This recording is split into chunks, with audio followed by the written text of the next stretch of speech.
Hi friends, welcome back. Presence ఈ movie Lionsgate Play and Amazon Prime వీడియోలో కూడా streaming అవుతుంది. తెలుగు ఆడియోలో కూడా ఉంది. డబ్బింగ్ అయితే సోగా ఉంది. జస్ట్ 1 hour 25 minutesకే మూవీ అయిపోయింది. ఫ్యామిలీతో చూసేద్దాం అంటే మాత్రం కుదరదు.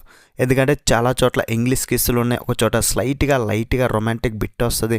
బట్ న్యూడిటీ ఏం లేదు, బట్ చాలా సీన్స్లో కొద్దిగా రొమాంటిక్ టచ్ అయితే ఉంది. సో ఫ్యామిలీని అయితే స్కిప్ చేయండి. యాక్చువల్గా అడల్ట్ కంటెంట్ ఉన్న మూవీస్ ఈ ఛానల్లో పోస్ట్ చేయకూడదు అనుకున్నా కానీ వ్యూస్ చాలా తగ్గిపోతున్నాయి. మీరు సబ్స్క్రైబ్ చేయట్లేదు, లైక్లు కొట్టట్లేదు, వ్యూస్ కూడా రావట్లేదు. చూస్తేనే తెలుస్తుంది కదా మీకు. వీడియోస్ చేయడానికి కూడా ఇంట్రెస్ట్ రావాలి కదా, కొంచెం సపోర్ట్ అయితే ఇవ్వండి భయ్య, మాకు కూడా హ్యాపీగా ఉంటుంది. మరి ఓవరాల్ మూవీ చూసాక నాకు ఏమనిపించింది అంటే మాత్రం 85 నిమిషాల ఏమీ లేని ఒక బోరింగ్ సినిమా చూసాను అనిపించింది భయ్య.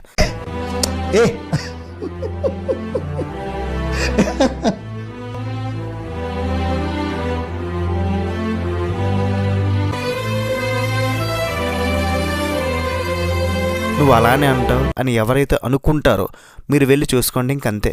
ఇదొక హర్రర్ సినిమాని మీరు అనుకొని మీ మైండ్లో ఫిక్స్ అయితే మాత్రం ఆ థాట్నే మైండ్ నుండి తీసేయండి.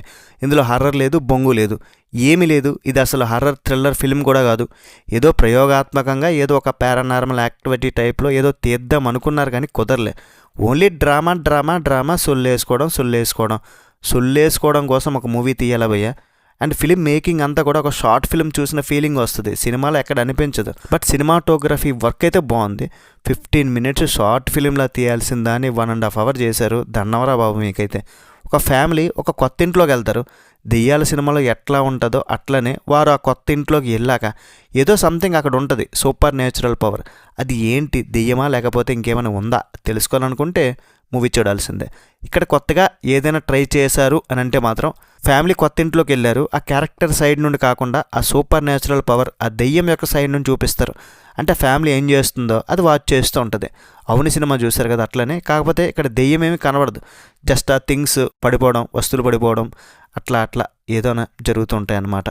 పోనీ సీన్స్ ఏమైనా ఫస్ట్ నుండి లాస్ట్ వరకు చూపిస్తారా హర్రర్ సీన్స్ అంటే కుదరలే.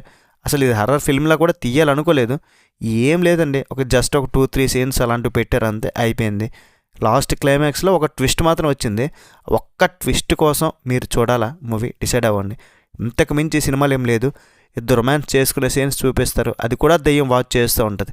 పాపం డిస్టర్బెన్స్ చేస్తుంది అనమాట. మంచి ఎక్స్పీరియన్స్ డైరెక్టర్ కాదా అని అంటే మాత్రం ఎస్, ఎక్స్పీరియన్స్ ఉంది. స్టీవ్ సోడర్బర్గ్ 2001లో ట్రాఫిక్ అనే మూవీ కూడా ఆస్కర్ గెలిచారు. చాలా డిఫరెంట్ టైప్స్ ఆఫ్ మూవీస్ తీశారు. కానీ ఈయన మైండ్లో ఏం కలిగిందేమో కానీ రాడ్ వదిలారు. క్యారెక్టర్స్ ఎట్లా ఉంటాయంటే కొరియన్స్ టైప్లో ఉంటాయి. సో ట్రైలర్ చూసి ఇది ఒక కొరియన్ ఫిల్మ్ అనుకోవద్దు, ఇది ఒక హాలీవుడ్ మూవీనే. టెక్నికల్ వాల్యూస్ సోసోగా ఒకే ఇంట్లో మ్యాక్సిమం 99% షూటింగ్ అయిపోయింది.